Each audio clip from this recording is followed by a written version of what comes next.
So we're back with another Acceptable Casualties battle report. Today we got me and Neil doing a little Marine Rifle Company against Japanese infantry. We'll be back in a second to go over the lists and the deployment. So here we have our roughly 1,500 points of Japanese infantry company. Neil's going to go over the all the bells and whistles that they got lined up over here. We have 3 infantry platoons, Fearless Veteran with banners. We have a heavy machine gun platoon and a battalion gun platoon. The regimental commander, second command, has the regimental standard. All good. All right, so we'll be back in a second to go over the Americans. And here we have roughly 1,500 points of the Marine Rifle Company. Neil's going to take us through all the bells and whistles for this one as well. Again, we have 3 platoons, Fearless Veteran, BAR teams. We have a heavy machine gun platoon. We have a company machine gun platoon. We have a 60mm mortar platoon, an 80mm mortar platoon, and a sniper. Man, there we go. All right, so we got roughly 1,500 of Marines. We'll be back in a second to go over the deployment and the setup for the game. We're playing free-for-all. All right, so we are back for our deployment for free-for-all. I'll go over the objectives first, then we'll do the Americans and Japanese right afterwards. So for objectives, Neil placed one down here in the corner of the table. And on the complete opposite side, he placed the second objective down over here. For my Marines, I placed my first objective right there along the back edge, and then the other objective is down there in the opposite corner over there.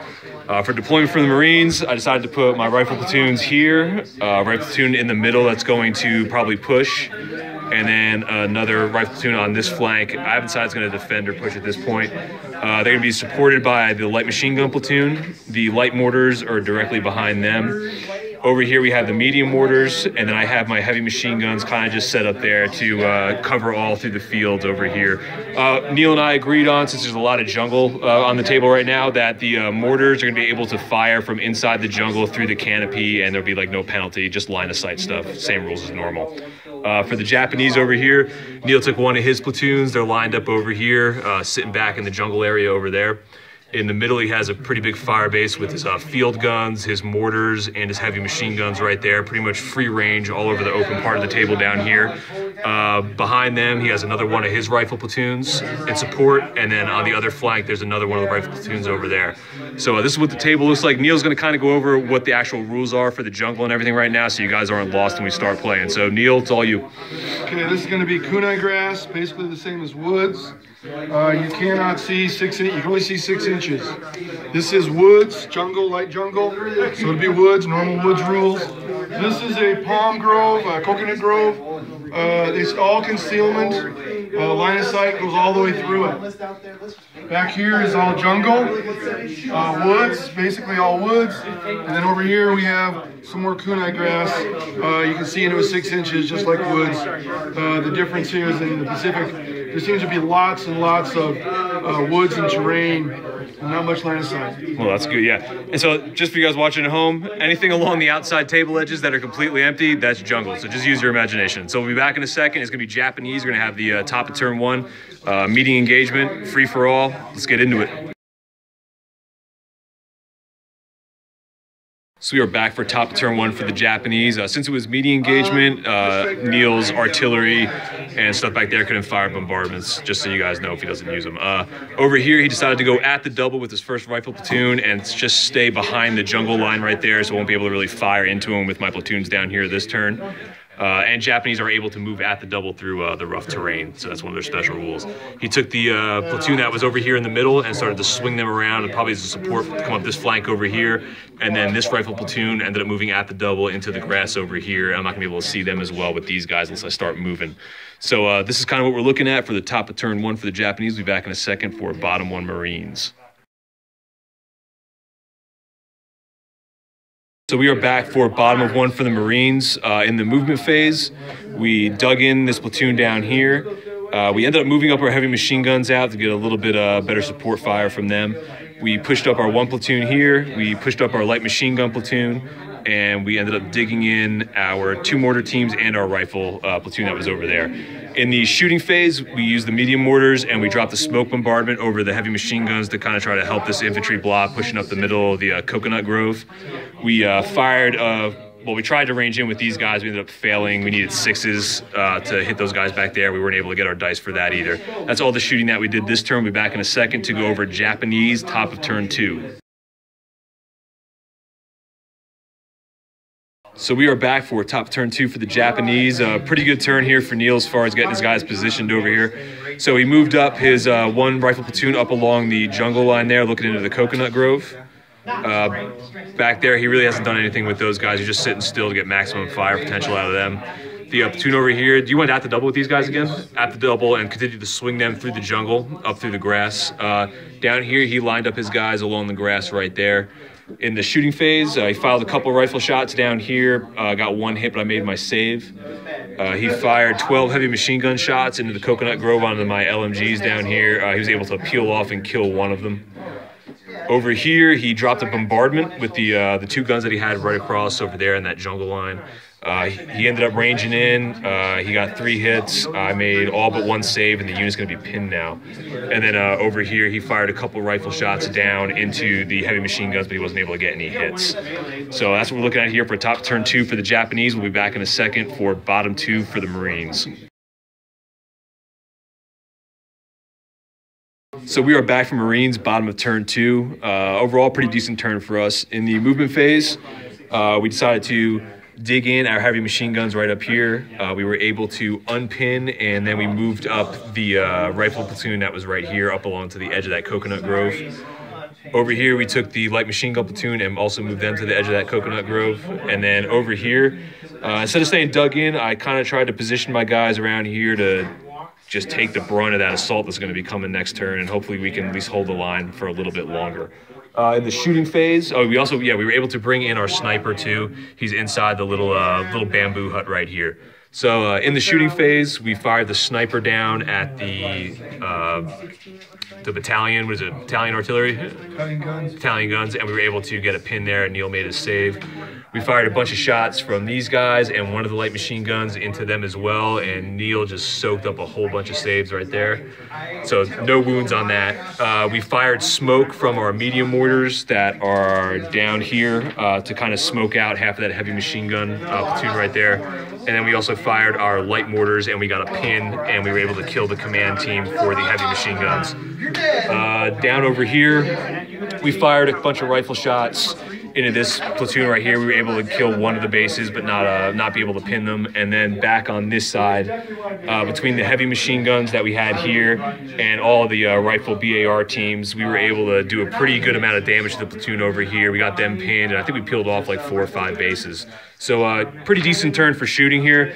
Still getting a little bit worried about that right flank over there. That's a lot of Japanese coming through the grass over there. So we'll see how it goes here for top of turn 3 for the Japanese. So we're back for top of turn 3 for the Japanese, and Neil is smiling from ear to ear across the table right now. Things went pretty good for him. In the movement phase, he ended up unpinning these guys and pulling them back to hold that objective there because he figured the assault on this side wasn't going to go as well. Down over here, he failed to range in with the big guns down here and wasn't able to do any damage. But the heavy machine guns fired, how many shots was it? Was it 12 or no, it was 18 shots? 18 down into my light machine guns down here, and Neil shredded them. He ripped them up pretty good. I was able to save a couple of them, but they're pinned down. I ended up passing my motivation, but they're hurt pretty bad. And over here, he was able to, he just kept swinging these guys up around the edge over there.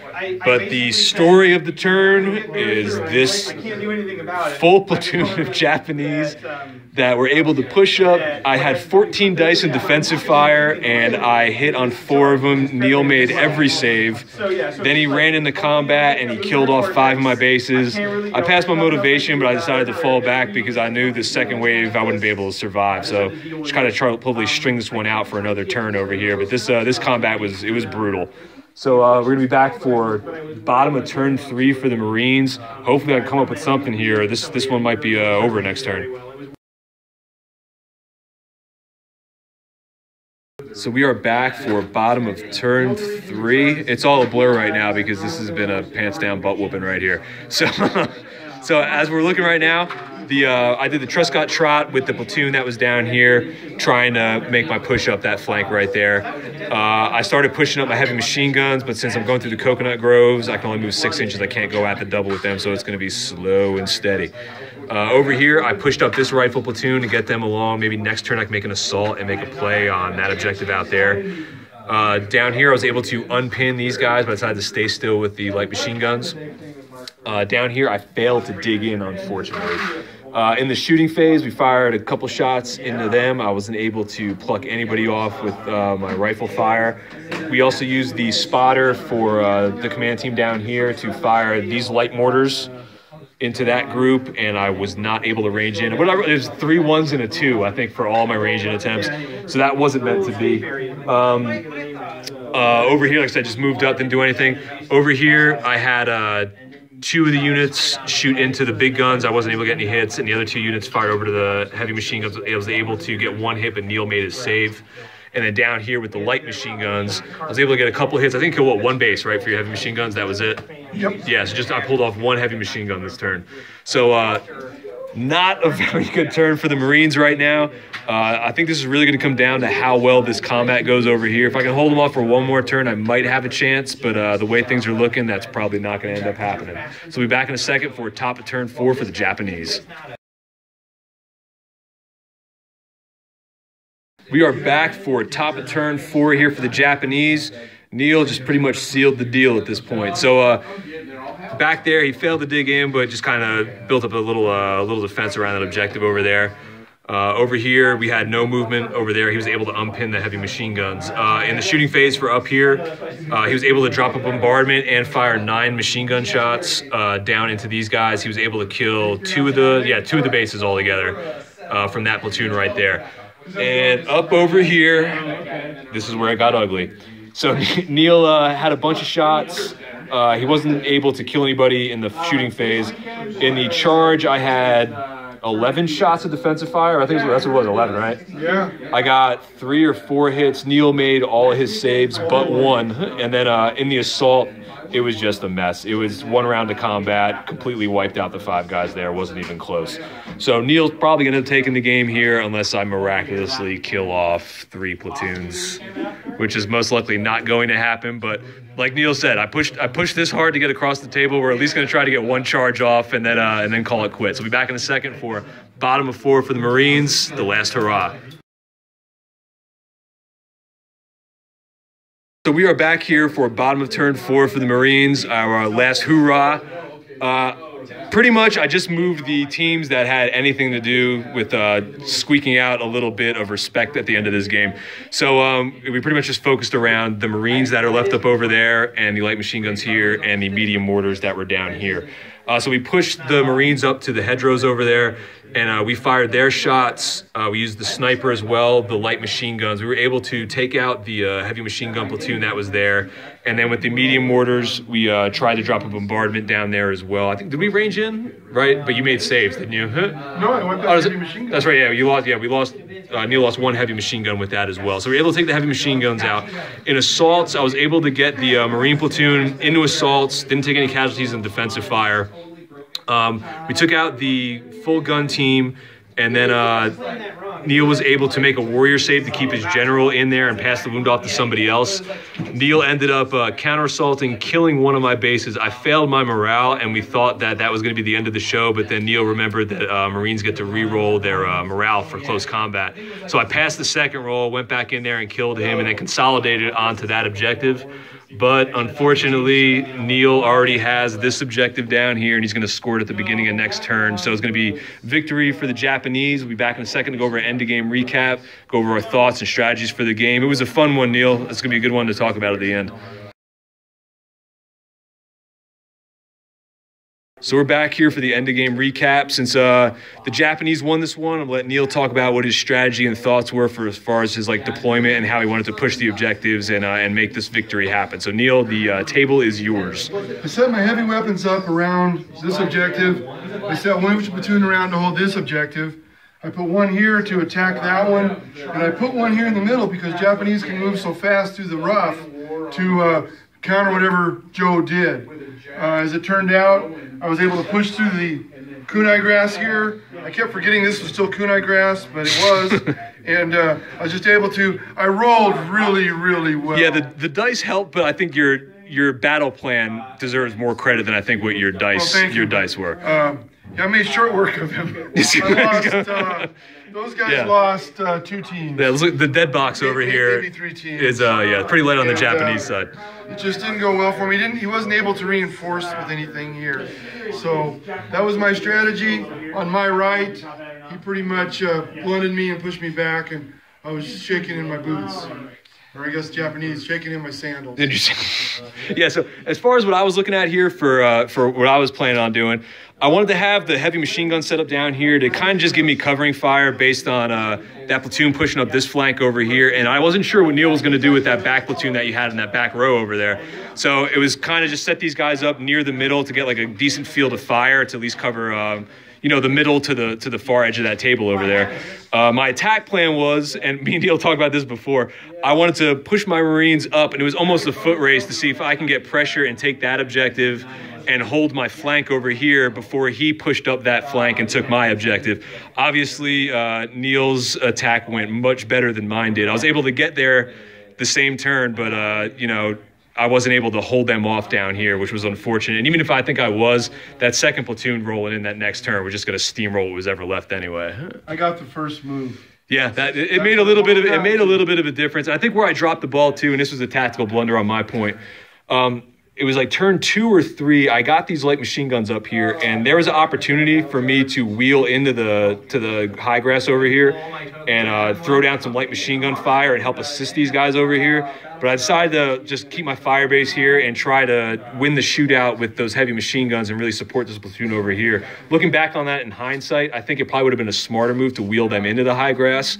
But, hindsight's 20/20, and it really doesn't matter at this point because even if I think I would have pushed them in, I might have been able to do some damage to that first platoon, but that second platoon was going to roll in there, and they probably would have just ended up wiping out those light machine guns in fire or close combat anyway. So overall, fun game. Always a good time coming out here playing against Neil, especially getting to change it up and playing against Marines and Japanese. The feel of the game's a lot different. It's not as open with the jungle and the terrain and the equipment. It does play like really different. I guess you have the opportunity to play some Pacific games. Give it a shot because it's really refreshing. It's a nice change of Flames of War, but it still holds the feel of the game. I don't know, Neil, you got any closing comments before we get out of here? It was fun. Had a good time. You owed me one. I owed him one. And you gave me one. All right, so I guess, thanks for watching. Like and subscribe, all that jazz. We'll catch you guys again.